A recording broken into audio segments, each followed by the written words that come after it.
ఈరోజు తెలుగు భాష మాట్లాడే ప్రతి తెలుగువాడికి మర్చిపోలేని రోజు. తెలుగు భాష మాట్లాడే ప్రతిదీ తెలుగు ప్రేమికుడు అమితంగా ప్రేమించే వ్యక్తి రాజశేఖర రెడ్డి గారు, డాక్టర్ వైఎస్ రాజశేఖర రెడ్డి గారు. దివంగత ముఖ్యమంత్రి, ప్రియతమ నేత, మానవత్వానికి నిలువెత్తు ప్రతిరూపం.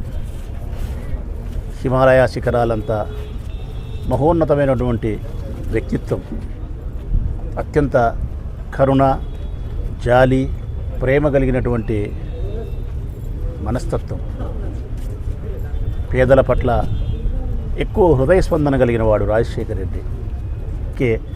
నాటికి నేటికి ఏనాటికి రాజశేఖర రెడ్డి మాకు స్ఫూర్తి ప్రదాతే. కాకపోతే ఈరోజు కొంతమంది వైఎస్ఆర్ కాంగ్రెస్ పార్టీ అధికారంలో లేకపోవడం వలన ఈ పార్టీని వదిలి పక్కకు పోతున్నారు కొంతమంది. వారి గురించి కూడా కొంచెం మాట్లాడాల్సిన అవసరం ఉంది. ఈరోజు ఏ పార్టీకైనా కానీ కార్యకర్తలే ప్రధానమని అందరూ మాట్లాడతారు. ఇక్కడ కూడా మనం ఒకసారి ప్రస్తావించాల్సి వస్తే, ఈరోజు వైఎస్ఆర్ కాంగ్రెస్ పార్టీ అధికారాన్ని కోల్పోయడం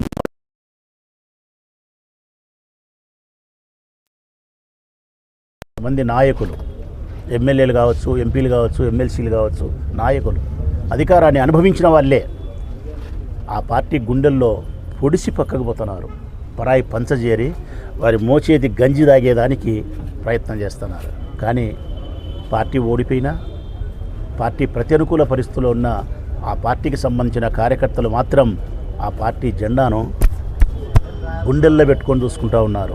మరి గుండెల మీద తన్నేవాడు నిజమైన కార్యకర్తనా, గుండెల్లో పెట్టుకొని చూసుకునేవాడు నిజమైన కార్యకర్తనా అనేది ఒక్కసారి పార్టీకి వెన్నుపోటు పొడిచి ఆ నాయకులే ఆలోచించుకోవాల్సిన అవసరం ఉంది. పార్టీ ఓడితే పార్టీని వదిలిపోయే వాళ్ళను నాయకులు అంటారు. కొంతమంది నాయకులు మారాల. రాజకీయాలలో ఇటువంటి పద్ధతుల నుంచి బయటికి రావాల్సిన అవసరం ఉంది. ఒక స్థిరమైనటువంటి అభిప్రాయంతో, స్థిరమైనటువంటి ఒక సిద్ధాంత బలముతో ఒక రాజకీయ పార్టీ జెండా పట్టిన తర్వాత ప్రతి అనుకూల పరిస్థితుల్లో కూడా ఆ పార్టీని బ్రతికించుకునే దానికోసం, ఆ నాయకుని పట్ల విశ్వసనీయతతో నడవడానికి, తిరిగి మళ్ళీ అధికారంలోకి తీసుకురావడానికి, కష్టకాలంలో కార్యకర్తలు నాయకులను సంరక్షించడం కోసం రొమ్ము అడ్డం పెట్టాల్సిన అవసరం ఉంది. జెండాను భుజానికి ఎత్తుకోవాల్సిన బాధ్యత ప్రధానంగా నాయకులకే ఉంది. ఎమ్మెల్యేలకు, ఎమ్మెల్యే అభ్యర్థులకు, ఎంపీలకు, ఎమ్మెల్సీలకు, ఎవరైతే నాయకత్వాన్ని అనుభవించినారో వారికే ఉంది. వైఎస్ఆర్ కాంగ్రెస్ పార్టీ నాయకత్వంలో, జగన్మోహన్ రెడ్డి గారి నాయకత్వంలో మేమందరం కూడా సంపూర్ణమైనటువంటి విశ్వాసంతో ఆయన నాయకత్వాన్ని బలపరిచే వాళ్ళమే, ఆయన వెంట నడిచే వాళ్ళమే. తిరిగి మళ్ళా 2029 నాటికి ఈ పార్టీకి మళ్ళీ పూర్వ వైభవాన్ని తీసుకురాగలుగుతాం. రాష్ట్ర వ్యాప్తంగా మరొకమారు జగన్మోహన్ రెడ్డిని ముఖ్యమంత్రిగా చూడగలుగుతాం. ఆయనను మరొకమారు ముఖ్యమంత్రిగా 2029లో మరొకమారు ఆయనను ముఖ్యమంత్రిగా చూసేంత వరకు అవిశ్రాంతంగా మా పోరాటం జరుగుతూనే ఉంటుంది. ప్రజా ఉద్యమాలు కొనసాగిస్తూనే ఉంటాం. ప్రజా సమస్యల పరిష్కారానికి ఎప్పుడూ ప్రయత్నిస్తూనే ఉంటాం.